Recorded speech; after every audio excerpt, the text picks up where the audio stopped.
ಯಾವ ಮನುಷ್ಯನಿಗಿರಲ್ಲ ಅವಾಗ ಇವೆಲ್ಲ ಬರೋದು ಸಹಜ. ಸಂಪೂರ್ಣವಾದ ಜ್ಞಾನ ಗಳಿಸಿದರೆ ಯಾವುದಕ್ಕೂ ಅವಕಾಶ ಇರಲ್ಲ. ಅರಿವು ಹೇಳ್ತೀವಲ್ಲ, ನಾವು ತಿಳಿದ್ರೆ ಎಷ್ಟು ಅಂದಾಗ ಇವೆಲ್ಲ ಬರ್ತವೆ. ಪೂರ್ಣವಾದ ಜ್ಞಾನ ಸಂಪಾದನೆ ಮಾಡಬೇಕು ಮನುಷ್ಯ.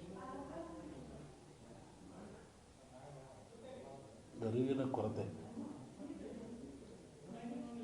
ಈ ಕೆಲವು ರಾಜಕಾರಣಿಗಳು ಈ ಹಿಂದೂ ಧರ್ಮ ಇರ್ಬೋದು, ಸನಾತನ ಧರ್ಮದೊಂದು ರೋಗ ಇದ್ದಂಗೆ, ಕುಷ್ಠ ರೋಗ ಇದ್ದಂಗೆ, ಅದನ್ನು ನಿವಾರಣೆ ಮಾಡಬೇಕು, ಈ ಥರದ್ದೆಲ್ಲ ಸ್ಟೇಟ್ಮೆಂಟ್ಗಳನ್ನ ಕೊಡ್ತಾರೆ. ಹಿಂದೂ ಧರ್ಮನೇ ಇಲ್ಲ, ಅದಕ್ಕೆ ಅಪ್ಪ ಅಮ್ಮ ಯಾರು, ಅದು ಹೆಂಗೆ ಹುಟ್ಟುತ್ತೆ ಅಂತೇಳಿ ಅವ್ರನ್ನೇ ಕೇಳಬೇಕು ನೀವು. ಅಷ್ಟೇ. ಒಬ್ಬ ಸ್ವಾಮಿ ಇವು ಜಿಜ್ಞಾಸೆ ಇರ್ತಕ್ಕಂಥದ್ದು. ನಾನು ಹೇಳಿದ್ದಲ್ಲ, ರೂಢಿ ಪದ್ಧತಿ ಸಂಪ್ರದಾಯ ಅಂತ ಇರ್ತದೆ. ಆ ಪ್ರಕಾರ ಆಯಾ ಧರ್ಮಗಳು ಆಯಾ ಜನಾಂಗ ಆ ದೇಶಗಳು ನಡೀತಾ ಇರ್ತವೆ. ಅದಕ್ಕೆ ಚ್ಯುತಿ ತರೋರು ಇದ್ದಾರೆ, ಚ್ಯುತಿ ತರದೇರು ಇದ್ದಾರೆ. ಈಗ ಟೆರರಿಸ್ಟ್ಗಳಿದ್ದಾರೆ, ಅವ್ರು ಅದೇ ಕೆಲಸ. ಅದು ಬೇಡ ಅಂತ ಹೇಳಿದ್ರು ಅದೇ ಕೆಲಸ ಅವರಿಗೆ. ಅವ್ರು ಬೇಡ ಅದು ಬಿಡೋದಿಲ್ಲ. ಅಂದರೆ ಅವರೆಲ್ಲ ಧರ್ಮ ವಿರೋಧಿಗಳು ಅಂತಲ್ಲ. ಆಯಾ ಧರ್ಮದ ವ್ಯಾಮೋಹ ಜಾಸ್ತಿ ಆದಾಗ ಸಂಕುಚಿತ ಭಾವನೆಯಲ್ಲಿ ಇವೆಲ್ಲ ವ್ಯಕ್ತಪಡಿಸ್ತಾರೆ. ಈಗ ಸನಾತನ ಧರ್ಮವನ್ನು ಸಾಂಕ್ರಾಮಿಕ ರೋಗಕ್ಕೆ ಕಂಪೇರ್ ಮಾಡ್ತಾರಲ್ಲ, ಈಗ ಎಷ್ಟರ ಮಟ್ಟಿಗೆ ಸರ್? ಅದೇ ಅವ್ರನ್ನೇ ಕೇಳಬೇಕು. ಒಬ್ಬ ಸ್ವಾಮೀಜಿಯಾಗಿ ಈಗ ಭಾರತ ಸನಾತನ ಧರ್ಮವನ್ನು ನಂಬ್ಕೊಂಡು ಬಂದವರು ನಾವೆಲ್ಲ ಓದ್ದವರು ಹಿಂದೂ ಧರ್ಮ ಅಂತೇಳಿ. ಒಬ್ಬ ಸ್ವಾಮೀಜಿಯಾಗಿ ತಮ್ಮ ನಿಲುವೇನಂತ ಕೇಳ್ತೀವಿ. ಆಯಾಯ ಧರ್ಮ ಯಾವುದು ಶಾಂತಿ ನೆಮ್ಮದಿ ಕೊಡ್ತದೆ ಅದು ಆಚರಣೆ ಭಾಳ ಮುಖ್ಯ. ಹುಟ್ಟಿದ ಧರ್ಮ ಅಂದರೆ ನೆಮ್ಮದಿ ಬೇಕು, ಶಾಂತಿ ಬೇಕು, ಮನುಷ್ಯನಿಗೆ ನಿಜವಾದ ಒಂದು ಜ್ಞಾನ ಮೂಡಿಸಬೇಕು. ಅದು ಸಿಕ್ಕಿನ ತೊಂದರೆ ಏನಿಲ್ಲ. ರಾಷ್ಟ್ರ ರಾಜಕಾರಣದಲ್ಲಿ ಕೆಲವೇ ತಿಂಗಳಲ್ಲಿ ಚುನಾವಣೆ ಬದಲಾವಣೆ ಆಗ್ಬೋದು.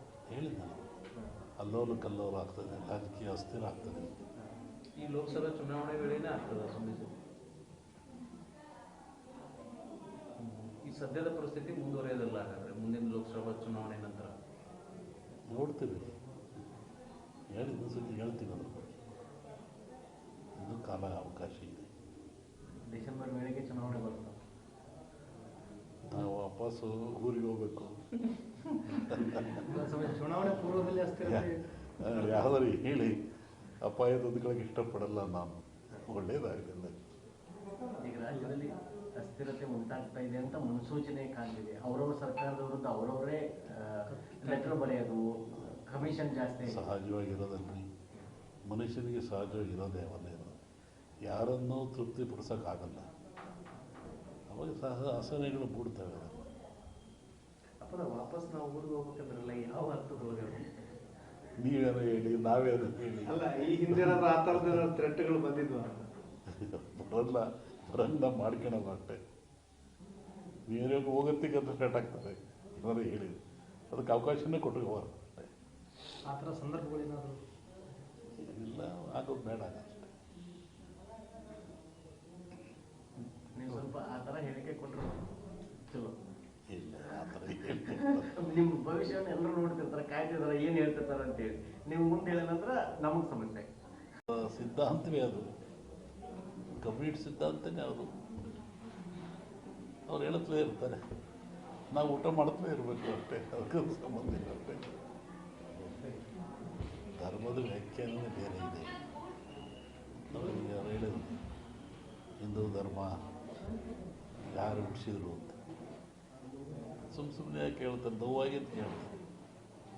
ಅದಕ್ಕೆ ಪರಿಹಾರ ಎಲ್ಲರೂ ಹೇಳ್ಬೇಕು. ಏನು ನೋವಾಯಿತು, ಹೆಂಗಾಯಿತು, ಅವ್ರಿಗೆ ಯಾಕೆ ನೋವಾಯಿತು, ಧರ್ಮ ಎಲ್ಲಿ ಹುಟ್ಟಿತು ಹಂಗಾರದು. ತತ್ವಜ್ಞಾನದಲ್ಲಿ ಫೇರಿಂಗ್ ಥಿಯರಿ ಅಂತ ಬರುತ್ತೆ.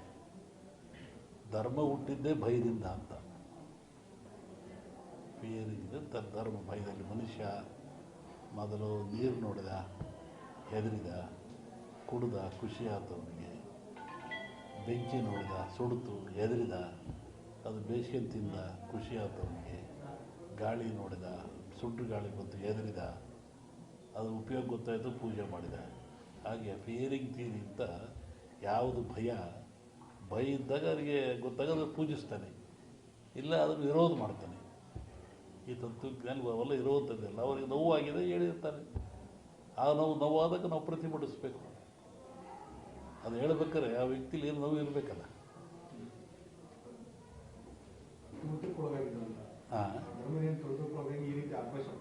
ತಿಳ್ಕೋಬೇಕು. ಅವ್ರಿಗೆ ನೋವಾದರೆ ಹಸಿದವನಿಗೆ ಗೊತ್ತು, ಉಂಡವನಿಗೆ ಗೊತ್ತಾಗಲ್ಲ. ಅದನ್ನು ಅವರೇ ಹೇಳ್ಬೇಕು, ಏನು ನೋವಾಯಿತು ನಿಮಗೆ, ಸಮಾಜಕ್ಕೆ ಹೇಳಿ. ಇಲ್ಲ ನಾವು ತಿಳ್ಕೋಬೇಕು, ಏನು ಹಿಂಗಾಗಿರ್ಬೋದಲ್ವೇ.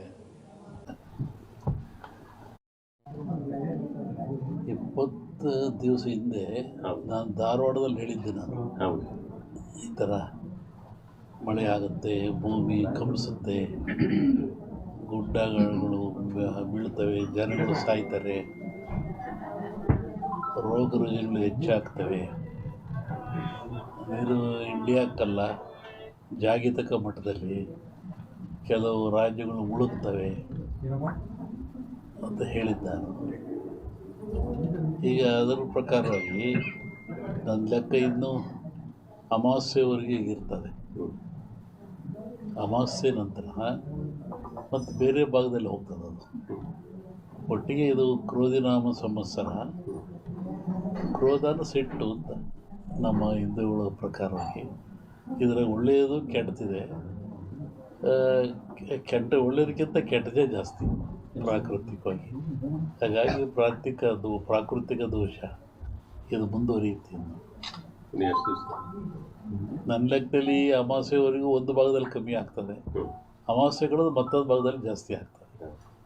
ಇದು ಇಂಡಿಯಾಗೆ ಅಂತಲ್ಲ, ಆಲ್ ಓವರ್ ವರ್ಲ್ಡ್ ಹೇಳ್ತಿರೋದು ನಾನು. ಹೇಳಿದ್ನಲ್ಲ, ಜಲಕಂಟಕ ಇದೆ, ಎಲ್ಲ ಡ್ಯಾಮ್ಗಳು ತುಂಬ್ತವೆ ಅಂತ ಹೇಳಿದ್ದೆ ನಾನು. ಇದೆಲ್ಲ ನಡೆದಲ್ಲಿ ಹೇಳಿದ 20 ದಿವಸ ಧಾರವಾಡದಲ್ಲಿ ಹೇಳಿದ್ದು ನಾನು. ಇದು ನಡೆದಿರೋದೆಲ್ಲ ಅದೇ ಅನಿಷ್ಟ ಜಾಸ್ತಿ. ಆಮೇಲೆ ಕರ್ನಾಟಕ ಪೊಲಿಟಿಕ್ಸು. ಒಬ್ಬ ಸನ್ಯಾಸಿ ತಪಸ್ಸಿ ಕೂತಿದ್ದಂತೆ. ಒಬ್ಬ ಬೇಡ ಒಂದು ಜಿಂಕೆ ಬಂದಂತೆ ಕೊಲ್ಲಕ್ಕೆ ಅಂತ. ಅವನ ಮುಂದೆ ಹೋಯ್ತಂಥದ್ದು ಜಿಂಕೆ. ಅವನು ಬೇಡ ಬಂದ, ಏನು ಸ್ವಾಮಿ ಇಲ್ಲಿ ಜಿಂಕೆ ಓತ ಅಂತ ಕೇಳಿದ. ಇವನು ಹೇಳಿ ಕೇಳಿ ಸನ್ಯಾಸಿ ಅವನಂದ, ಈ ಓತು ಅಂತ ಹೇಳಿಬಿಟ್ರೆ ಕೊಂದು ಬಿಡ್ತಾನೆ. ಆ ಕೊಂದು ಪಾಪ ನನಗೆ ಬಂದುಬಿಡುತ್ತೆ. ಇಲ್ಲ ಅಂತ ಹೇಳಿದ್ರೆ ಸುಳ್ಳು ಹೇಳಿದ ಪಾಪನೂ ಬರುತ್ತೆ ನನಗೆ, ಏನು ಮಾಡೋದು ಅಂತ ಯೋಚನೆ ಮಾಡಿದ್ದಂತ. ಆಮೇಲೆ ಮತ್ತೆ ಅವನ ಆಸೆ ಕೇಳಿ, ಎಲ್ರಿಗೊಂದು ಹೇಳ್ರಿ ಇದ್ರಿ ಸ್ವಾಮಿಗಳು ಇಲ್ಲೇ ಓತಲ್ಲ. ಅದಕ್ಕೆ ಅವನು ಸನ್ಯಾಸಿ ಹೇಳಿದಂತೆ, ಯಾವುದು ನೋಡ್ತು ಅದಕ್ಕೆ ಮಾತಾಡೋಕ್ಕೆ ಬರಲ್ಲ, ಯಾವುದು ಮಾತಾಡ್ತು ಅದು ನೋಡಲಿಲ್ಲ, ಏನು ಮಾಡಪ್ಪ ನಾನು.